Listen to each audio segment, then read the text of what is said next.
Today I'm talking about Crazy World, the 11th studio album by German hard rock band Scorpions, released on November 6th, 1990. The album is celebrating its 35th anniversary, and this is the album. It has that really big song, Wind of Change, which was a really big hit, but there's actually another song that was a ballad, which I think is actually a better song, and I'll talk about that later in the video. It was a pretty big album for the band. It charted very well, and there are also a few unique aspects of this album in terms of songwriting credits and such. It's also their second best-selling album after 1984's Love at First Sting, and last to be certified gold. This is also the last studio album to feature the Lovedrive-era lineup, which I'll talk about in a minute. And that's what I want to talk about. I'm going to talk about the lineup next, and then I'll talk about the songs. And then at the end, I want to focus on the two hit ballads, which I'm going to spend some more time on in the last section of the video. So let me get into it. Let me talk about the lineup. On vocals is Klaus Meine. He does the gang vocals on the first song, Tease Me, Please Me, and the bang vocals on the title track. So if you learn one thing from this video, there's something called bang vocals in rock music. I actually don't know what it is, and then later I'll try to explain it, but I actually don't even think I understand it myself. But anyway, on rhythm guitar is Rudolf Schenker.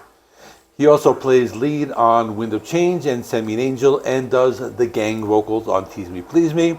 Matthias Jabs is on lead guitar and plays rhythm on the two aforementioned ballads, as well as the gang vocals on the first track.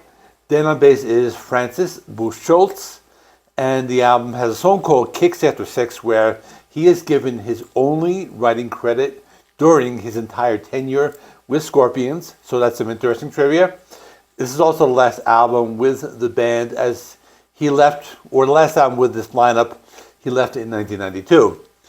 Rounding out the lineup is Herman Rarebell on drums, who is one of their long-standing drummers and someone who deserves a lot more credit. I've always thought he was a good drummer. Let me go track by track. I will save the two ballads for last. I want to spend more time with them. The opening track is called Tease Me, Please Me.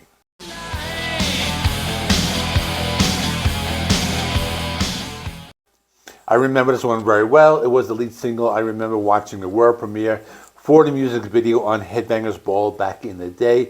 It's a typical 80s glam metal sounding song. It reminds me a lot of either a Guns N' Roses or a Motley Crue song. Has a very sleazy hard rock sound, but also has some great hooks with a catchy chorus. I've always liked the song. The music video shows these guys playing in what looks like a garage. Then there are scenes of a woman in her swimming pool, checking out the pool boy, or something of that nature. I'll be honest with you all, I've always liked the song, and I think it's one of their best songs from their so-called glam metal period. After this is a song called Don't Believe Her. This was released as a single. I don't remember listening to this back in the day.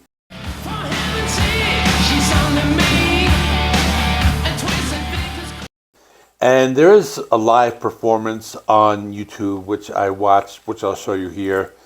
And that's pretty cool. It has more of that classic Scorpion sound. I would even go as far as saying it sounds like something that could have been on one of their early 80s albums. The song is catchy. It has some memorable hooks. And after this is a song which is a hard rocker called To Be With You in Heaven.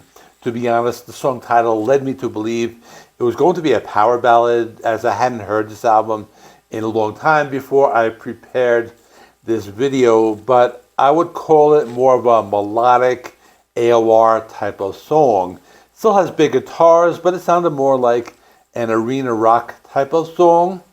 I also thought the song has a really good vocal performance by Klaus Meine. After this is the song Wind of Change. I'm going to talk about that later. I just want to mention where it appears on the album. Side 1 closes with Restless Nights. This one is surprisingly heavy at first, but has a pretty cool guitar solo in the first part of the song. But as the song gets to the verse section, it becomes more of a blues rock type of song. It kind of has that heavy and light balance with the dense guitars in the chorus. Side 2 opens with a song called Lust or Love. This one sounded more like a hair metal type of song, but it still had that same 80s Scorpion sound. The song also has that awesome twin guitar attack by Rudolf and Matthias. Next song is called Kicks After Sex. I thought this was a pretty cool, old school sounding Scorpion song. It had more of that late 70s and early 80s sound. It was fast-paced, it was energetic, and it had this really catchy chorus. Then there is Hit Between the Eyes. This was another hard rocker, reminded me of that early 80s Scorpions. It has that awesome lead guitar work and big vocals by Klaus, Meine.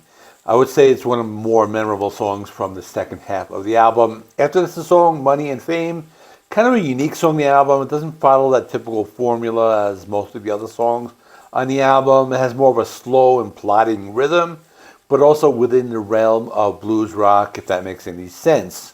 The song is okay, but it's not one of the more memorable ones. It might be the fact that it kind of sounds, or I think the title was kind of generic, but that's just me. The second to last song is the title track, Crazy World. This was pretty cool. For some reason, I thought it would work as an Alice Cooper song. There was something about it that reminded me of him, but I couldn't put my finger on it. Now, I wasn't sure what they meant by bang vocals before when I was talking about the lineup. It might be the part during the bridge where it sounds like the band is singing the chorus along with Klaus.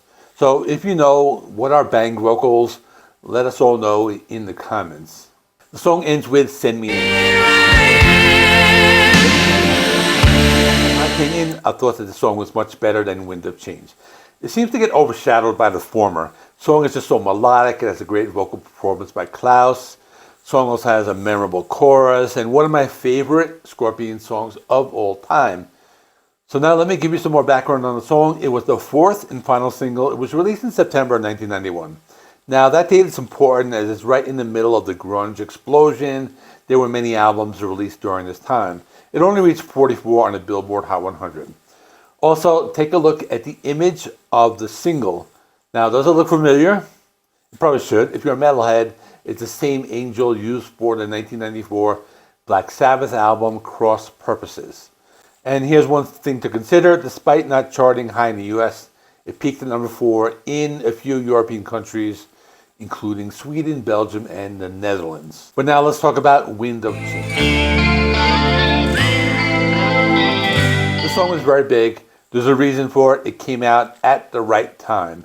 It only peaked at number 4 in the US Hot 100, but it was number 1 in many European countries. So here's the story behind the song. The song was written by Klaus Meine after the band visited the Soviet Union at the height of Perestroika, which is a Soviet political reform led by Mikhail Gorbachev. Like I said, it was the right song at the right time. It became a hit right after the end of the Soviet Union. It was a big hit worldwide, and there also is a version in Spanish and Russian. I think I have heard the Spanish version before. The song sold an estimated 14 million copies worldwide. In other words, one of the best-selling singles of all time.